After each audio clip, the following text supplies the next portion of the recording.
岩瀬氏はどこにいるんです？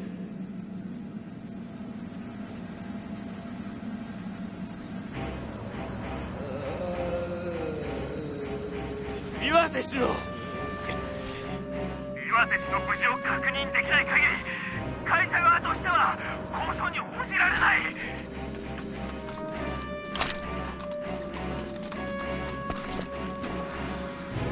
なぜ黙っているんだ。何か疑っているのか。何とかしてくれ。一体何が不満なんだ。あなたたちに指示された通りこうしてこんなところまで一人だけでやってきたじゃないか。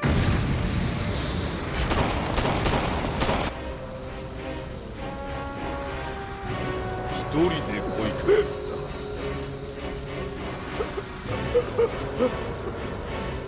貴様は勇者ではない。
この辺でいいかい、お客さん。ああ、50ルピーちょうどだ。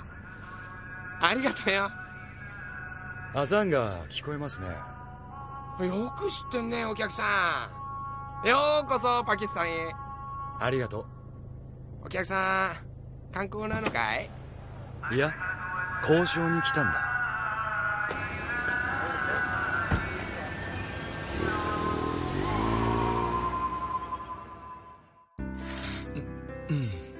まったく事務所で寝泊まりしちゃダメって言ってるでしょ。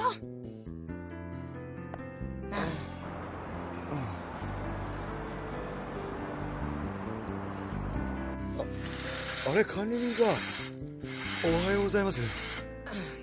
あれ、管理人さんじゃないわよ。もうビリヤード台の上なんかで寝ちゃって、まったく使い勝手がよくってつい。その笑顔に騙されちゃうんだよね。はい、長官。ありがとうございます。でもわざわざどうして？お客さんが訪ねてきてるんだよ。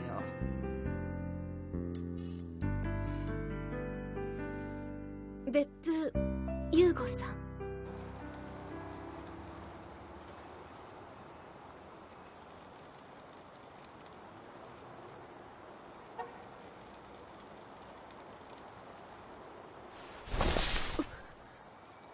君は真由子さん、岩瀬真由子さんですね。違いました？いえ、はい、そうです。岩瀬真由子です。でもどうして？パキスタンでの交渉がうまくいっていないようだね。この新聞記事だけで私が真由子だと？半分勘だよ。思い詰めた、一睡もしていないであろう顔で朝早く僕のところに訪ねてきた女性。身代金が要求されてから1週間、無事解放されると思っていたんだけど、状況が悪化しているようだね。昨日父の部下だった人が教えてくれたんです。交渉を任せていた人が殺されたって。交渉は会社が独自に行っていたのかい？パキスタン軍が全面的にバックアップしてくれているって言っていました。だ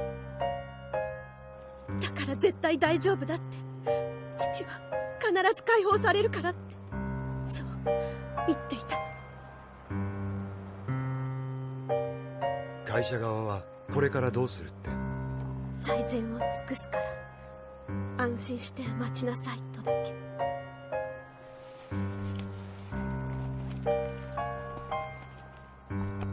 お願いします。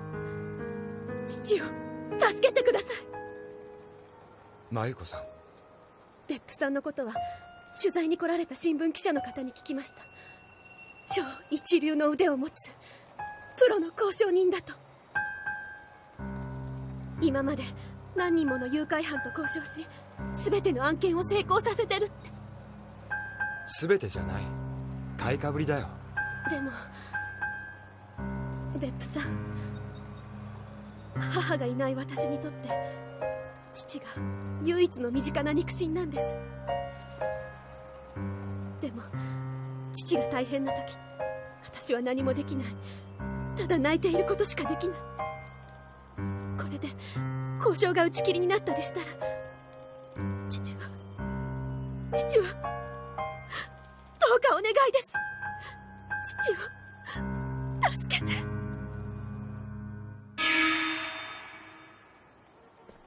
君のお父さんを誘拐したのはダコイットだ。山賊の類だって聞きました。あ、ちょっと違うかな。来てみて。確かに彼らは山岳地帯に潜伏してるんだけど、ちょうどこの辺りかな。彼らはただの無法者の山賊じゃない、反政府ゲリラなんだ。ゲリラ？彼らの活動目的は現政府への打撃、政権交代だ。その活動には資金が必要だ。早い話が身代金を欲しがっている。だから彼らはそう簡単に交渉を諦めたりしないと思う。じゃあ父は？大丈夫、無事でいるはずだ。真由ちゃん、9番の弾をラルカナの西、山岳地帯に置いて。はい。9番の弾をダコイットと考える。そしてラルカナの北に4番、これが軍隊、つまり政府軍だ。お父さんの会社の対策本部があるラルカナ、ここが8番、そしてカラチ空港が1番。見てごらん、お互いに牽制し合うとてもデリケートな配置になっている。まずは1番のカラチを起点に軍隊と対策本部に気づかれることなくダコイットにコンタクトを取る必要がある。殺された交渉人は政府軍とつながっていた。いや、軍の関係者だった可能性がある。おそらくそれがダコイットに知られてしまったんだろう。だから失敗した。それじゃあダコイットと直接交渉することができれば。お父さんを無事に解放するにはそれしか手はないね。でもね、たとえ直接交渉できたとしても、もし交渉が長引いて軍に気づかれたら、それで終わりだ。9番ボールはポケットに入らない。今回の場合、金と時間と人間の心理、この3つに条件を絞り込み、ワンクッションで交渉を決めることが大事だ。そのタイミングさえ合えば。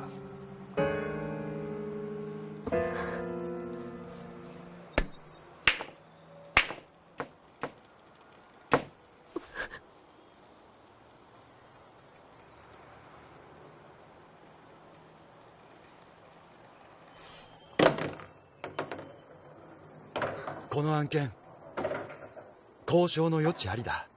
それじゃあ費用は原則として依頼人持ちだからね。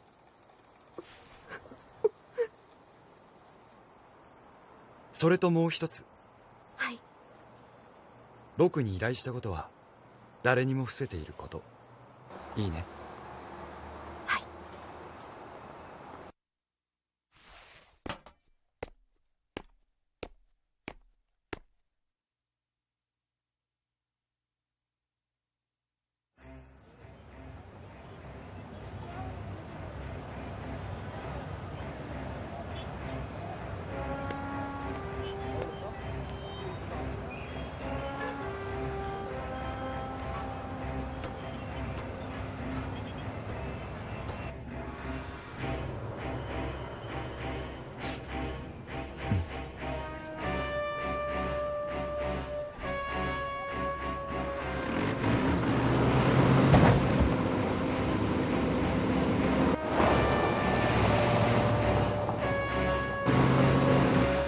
4番ボールが随分派手な道具を揃えて思っていた以上に緊迫してるな。やはり軍との接触は最大限避けないと。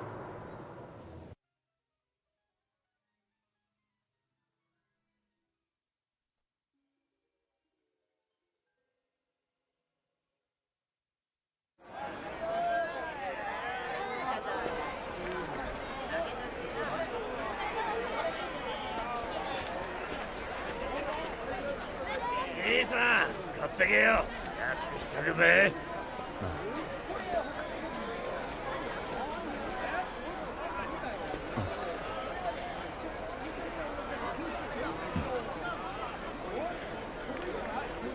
そいつは誰だい？英雄さ。英雄？今一番売れてるからね。それじゃあその写真を1枚くれないか？ライド。ユスフ・アリメさん、地獄の勇者と呼ばれている。その背の高い男だ。間違いないんだな、ラシッド。ああ、記者仲間じゃ有名な男だ。ユスフ・アリメさ。奴の殺し方には特徴があってな。相手の首をこんな風にねじ折るようにして殺すんだ。殺された交渉人もそれと同じだ。まさかユーゴ！そのまさかだよ。ユーゴ、お前には分かっているはずだ。この誘拐事件には政治的思惑も絡んでいるんだぞ。ああ、分かっている。交渉の主導権は会社でなく軍が握っている。それが分かっていてなぜ？このままでは人質は助からない。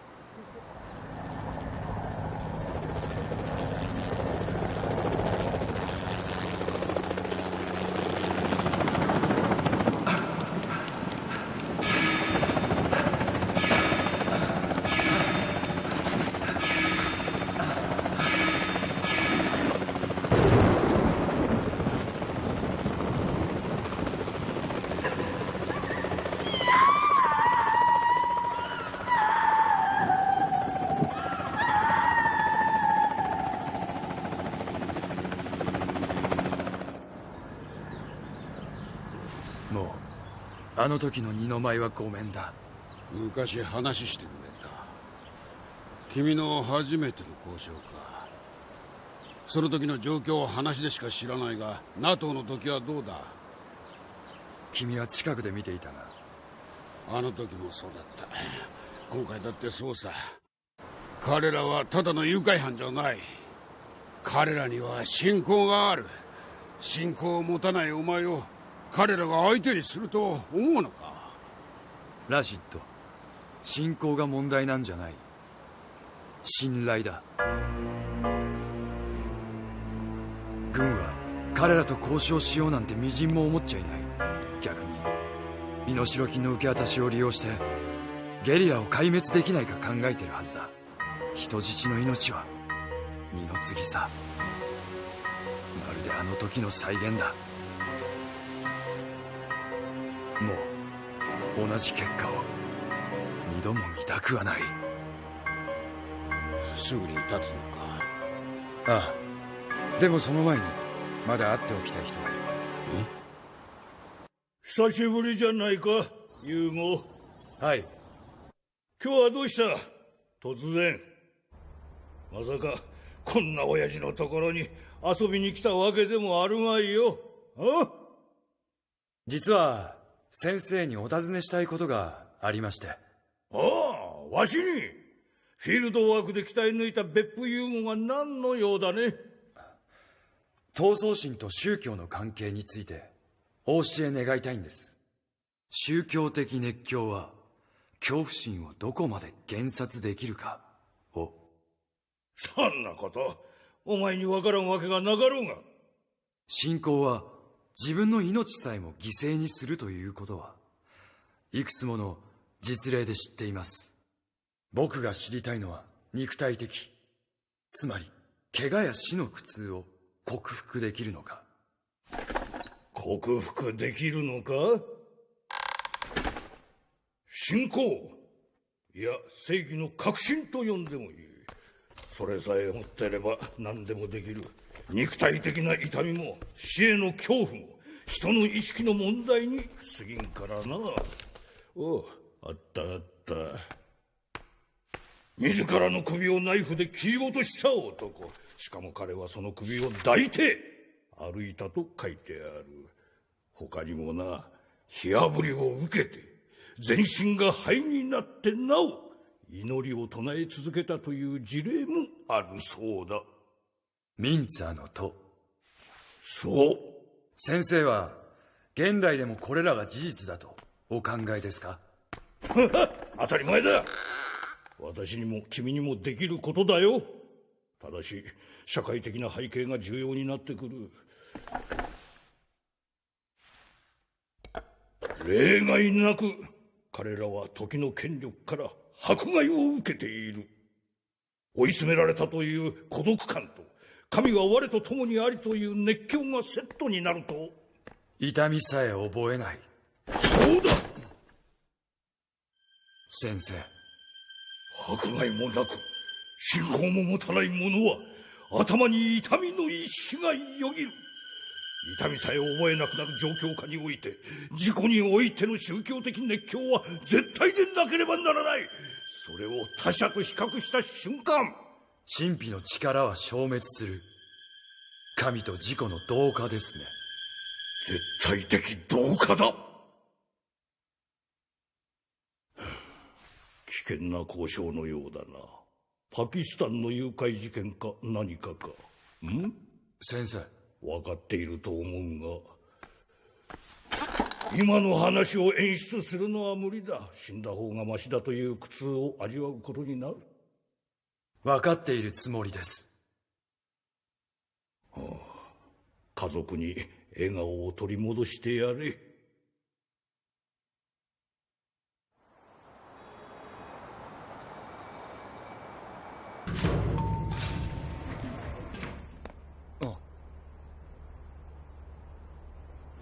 マユちゃん。別府さん。まだ休んでてもよかったのに。すいません。でもなんだか眠れなくて。ユーゴさん。木村さん、どうです？取れましたか？はい、これです。カラチ行きの航空券。助かります。それでカラチの到着予定時刻は？明日の朝には着いちゃいますよ。明日？今夜立つつもりだ。別府さん。ユーゴでいいよ。マユちゃんは明日からこっちに詰めてくれないか？管理人さんには僕から話しておくから。いいかい？はい、大丈夫です。そうします。何か不都合があったら遠慮なく声をかけてくださいね。下で旅行代理店やってます木村です。岩瀬真由子です。よろしくお願いします。ついでだ、俺のことも紹介してくれ。あんたかい？依頼人ってのは。おい小暮、そんな目で見たら彼女が怖がるだろ。なんだよ、目つきが悪いのは生まれつきだ。ほっといてくれ。できたのか？誰に物言ってんだ。俺は無線のプロだぜ。ほらよ、米軍がベトナムで使ってた小型モデルをさらに小型化したものだ。これならかさばらないな。こっちのリモコンには泣かされたぜ。遠隔操作にかなり手こずらされた。手こずる？無線のプロがか？お前がリモコンの電波を極力小さくしろって言ったからだろうが。まったく。いいか、そのリモコンはマイクロフォンを内蔵している。発信電波はごく超短波。普通の電波探知機じゃこいつの波は捕まえられないぜ。さすがだな。当たり前だ。俺は無線のプロだぜ。あ、そうだ小暮。事務所の無線機の操作を彼女に教えてもらえるか？私ですか？ああ、現地からお父さんのこととか連絡するから覚えておいてほしい。はい、わかりました。ほら、こいつを使えるように教えてやるからこっち来な。はい。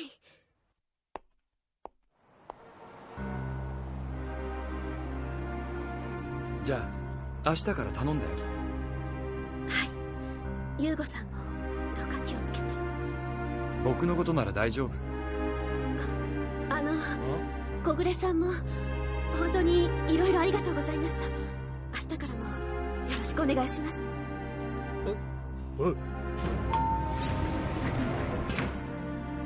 それじゃあ失礼します。じゃあ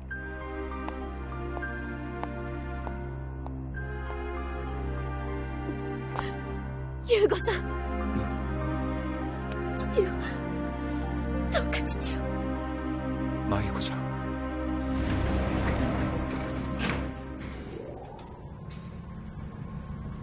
泣いてたな。あなんとかしてやれよ。あ、分かっている。俺はプロの交渉人だぜ。この案件交渉の余地ありだ。